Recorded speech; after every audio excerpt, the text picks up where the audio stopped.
Hey, it's Izzy from the Morning Blaze with Gus and Izzy on 105.1 The Blaze. I'm here with Frank and Abe of the Deftones. You guys are playing later on. Are you stoked about it? Yeah, we're home. We're a little couple miles outside of home, but we're home. Totally stoked. Very excited. We haven't played here in a little while, so. Now, what's your favorite thing to do when you come back home to Sacramento? Just be home. Do, normal stuff. We actually still live here, me and him, so we hang out a lot. We were hanging out last night with his kids and barbecuing and listening to music and acting a fool, being dumb. Yeah. I was just going to ask, are you guys close with your families in the area? Yeah. Yeah. So it's a beautiful thing. We're home. The band was based out of here, obviously, and now other people live elsewhere.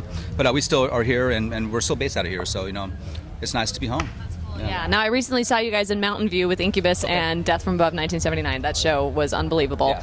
Do you guys like when your fans are moshing? I mean, I saw a lot of that happening. I was up in the, in the back, over sitting in the grass, and people were still moshing and going hard.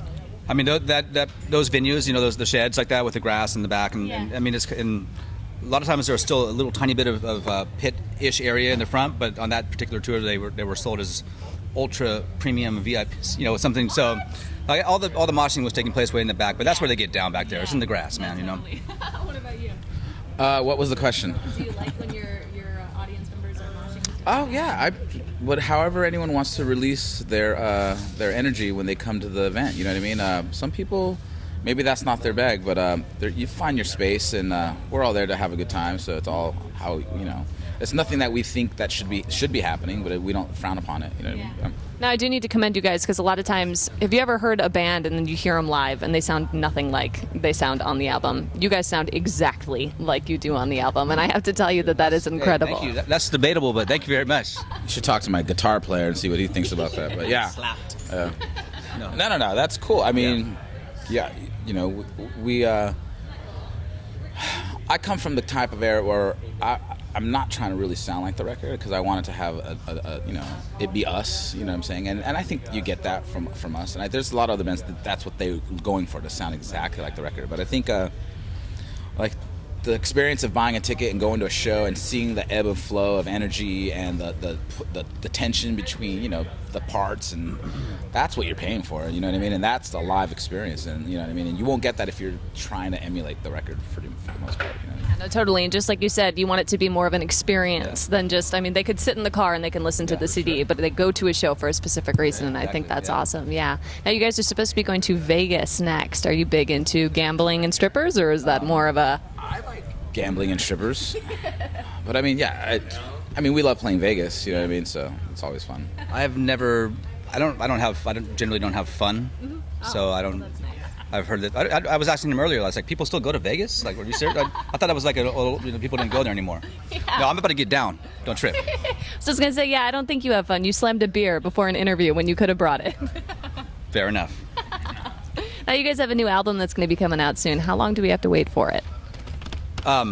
It's coming out, actually. It's going to come out the new year. Okay. Yeah. It's being mixed now. We're actually starting. It started being mixed a couple weeks back, but yeah.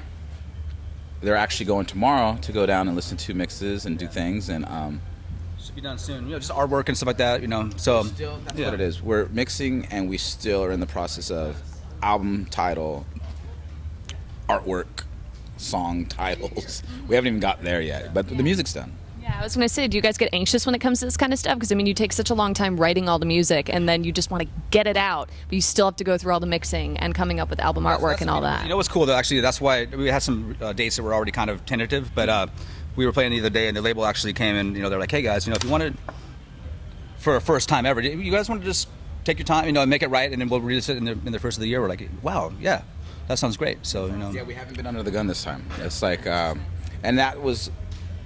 Actually, how we wrote the record was, we would go and we'd meet up in LA and we'd write for like 2-3 weeks. We'd go home for a week or 2 weeks, and then we'd go back to LA and write for a month, and then go home for 3 weeks.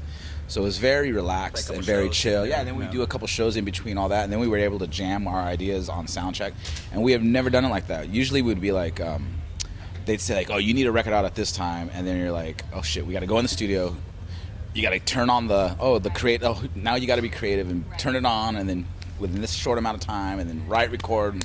and it's been life ain't like that. Life ain't. Here's your allotted time. Yeah. Be well, okay, but And this one's been hella cool because it's been at our own pace, at our discretion, and it's been different and really good, and it works for us too, especially now at this time in particular for who we are as musicians and men. Like, a lot of the guys got kids and families, so it worked out for that part of the thing really well. You know what I'm saying? Awesome. That is awesome. Well, we're definitely looking forward to it. Now, since you guys are from California and you probably know the state really well, if somebody has never been to California, what would you tell them they have to do? Got to go to LA, man. That's not just, no. California is one of those spots. The West Coast too, man. But like, you can go. California has everything. Maybe not everything that anybody would want, but it's got generally, you have deserts, you have oceans, you have mountains, you have alpine, you have snow, you have drought, you have, you have all this. But and you can but in a relatively, you can really, you can go a couple hours that way, a couple hours, and it's. I think it all depends it's on a magical spot. What they think California is. Some people, when they hear California, they think palm trees and beach, and yeah, you could go straight to that. But you know how much more amazing if you went north and went to like fucking Fort Bragg and like out there. That's beautiful. You know what I mean? That's where he's from. So it's like, I'm from Mendocino. What? Yeah. But so California has a lot to offer, man. You know what I mean? Yeah, it's a great spot. It's a magical spot. Maybe it's your mom. Might be. No. Well, thank you guys very much. I appreciate you talking with us. Have fun later on in the show. We're stoked to see you guys. Thank you so much. Thank you very Appreciate much. Yeah.